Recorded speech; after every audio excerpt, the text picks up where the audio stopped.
τον Άγιο Βασίλη. Παραμονή πρωτοχρονιάς. Ο Ανδρέας περιμένει στο κρεβάτι του τον Άγιο Βασίλη. Ξαφνικά άκουσε έναν ήχο και κατέβηκε να δει τι είναι. Σκουντούφλησε πάνω σε ένα μεγάλο κόκκινο βελούδινο σάκο και έβησε μέσα. Α! Ο Άγιος Βασίλης έκλεισε το σάκο του και τον πήρε στο έλκυθρο. Είχε τελειώσει τις παραδόσεις και ξεκίνησε στον Βόρειο Πόλο.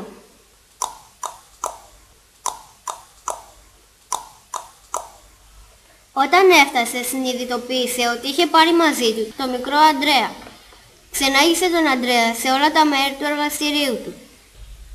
Διασκέδασε πολύ με τους ταράνδους και τα μικρά πράσινα ξωτικά. Ουιχιχιχι! Η γυναίκα του Άγιου Βασίλη τους κέρασε ζεστή σοκολάτα και μπισκότ σε σχήμα χριστουγεννιάτικου δέντρου. Μετά από πολλή ώρα ο Άγιος Βασίλης επέστρεψε τον Ανδρέα στο σπίτι του. Ο Ανδρέας διηγήθηκε την ιστορία στην οικογένειά του, αλλά κανείς δεν τον πίστεψε. Παρ' όλα αυτά εκείνος το πίστευε και ήταν ευτυχισμένος.